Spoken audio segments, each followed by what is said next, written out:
Thank you. Also, Kristian, thank you for... I was actually going to pronounce it the Japanese way every single time, and now my presentation is cut in half, so that's great. Pecha Kucha began in Tokyo 5 years ago, February 2003. Astor Klein and Mark Dytham of Klein Dytham Architecture had just finished a groundbreaking experimental space, but needed an event to launch the space and set its tone. Inspiration came quickly.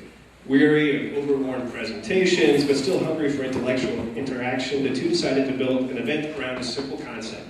20 by 20, 20 slides at 20 seconds each. The idea, transmitted only in its core and essence. 6 minutes and 40 seconds of rock star PowerPoint fame. That's possible. Since then, Pecha Kucha, and I had it spelled out the Japanese way again, quite long, spread without marketing to hundreds of cities across the world via grassroots, non-traditional channels, and in 2006 and 2007, the mainstream press picked up on this underground trend and is becoming a global foundation. Clearly, we human beings in the 21st century have an intrinsic need to share ideas without burdening them in the baggage of office presentations, in a way that employs our evolved visual culture without engorging it. So tonight, Indianapolis joins those hundreds of cities, and at the same time, we hope that our city will add to this global movement its own interpretation via its content and composition of tonight's presenters and the audience. There are some fundamentals. The presenters have no control over the progress of their presentation, so each slide of their 20 moves at every 20 seconds. There's no forward and back, no matter how much they've had to drink. So, the website, in fact, in 2003 for Pecha Kucha read, thinking, drinking people. So, alcohol is fundamental to tonight. You've already paid for the bar with your ticket, so enjoy as much beer and wine as you like, and also the wasabi peas. We didn't include mints, I'm sorry. Conversation, also, it's fundamental. Pecha Kucha literally means chit-chat in Japanese. So the dialogue with your table mates is highly encouraged. The presenters know that they are competing with the bar and your conversation. That's all part of the game. So respectful instant feedback, clapping, getting up to go to get a drink or to the bathroom if it's not interesting is definitely encouraged. Everyone who runs Pecha Kucha has a day job. This is for creativity, not profit. All monies that we get from this go to this event, and probably about the $10 extra goes to the next volume. This is also true social networking. This is not MySpace or Facebook. We are faces, all of us, with ideas. And so every Pecha Kucha is held in a social place, like, for example, the Harrison Center. Finally, it's about exposing the hidden creativity of cities. Indianapolis then fits this bill perfectly, doesn't it? This event is a way for the streams of our cities, often disparate intellectual cultures, to converge. That was a sentence that I knew could go well early, not later after everybody's been drinking.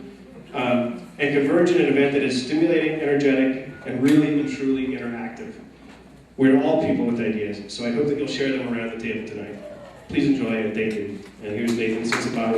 Oh yes, please thank Kristian Andersen and Associates for all the work they put in tonight. Thank you.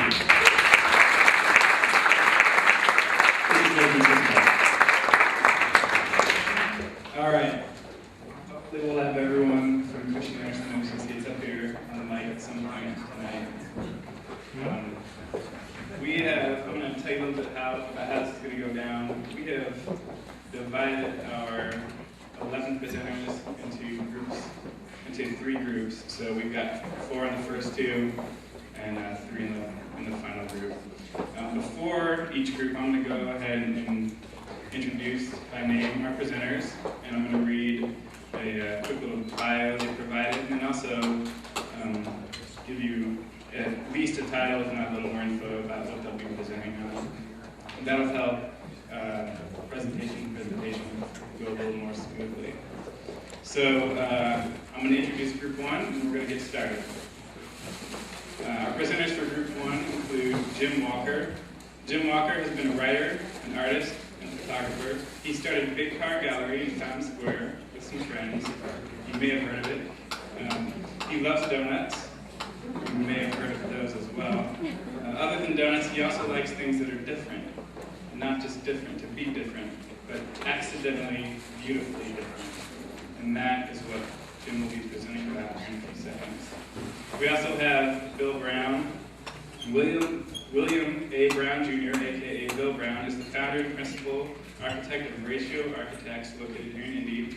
Bill's firm is proud to be celebrating its 25th anniversary this year, so that's great. Ratio has a very diverse design portfolio with recently completed projects including the Heron Charter High School, Simon Headquarters, and the Forensics and Health Sciences Laboratories. Bill's going to be speaking on art and architecture, the integration of public art with architecture, an interest he pursued since his firm's inception. And he's going to be highlighting some important commissions that have allowed him and his firm to realize this passion. After Bill, we'll have Donna Sink. Donna's an architect in private practice here in town. And Donna's presentation is entitled Architecture, Material, and Memory, and is an appreciative rumination on the existence of architecture as a mashup of body and mind. And closing out group one, we'll have Craig McCormick. Craig is a photographic artist and architect in Indianapolis. Had he known he would be responsible for the design of over 10,000 linear feet of strip malls, he probably would have changed his major to investment banking. And Craig's presentation is not just at strip malls. For the rationalist, the environmental anti-aesthetics of economic determinism, or, if you prefer, for the poet, a new skin for the old ceremony. So we're going to dive right in now. Jim, you're up first. We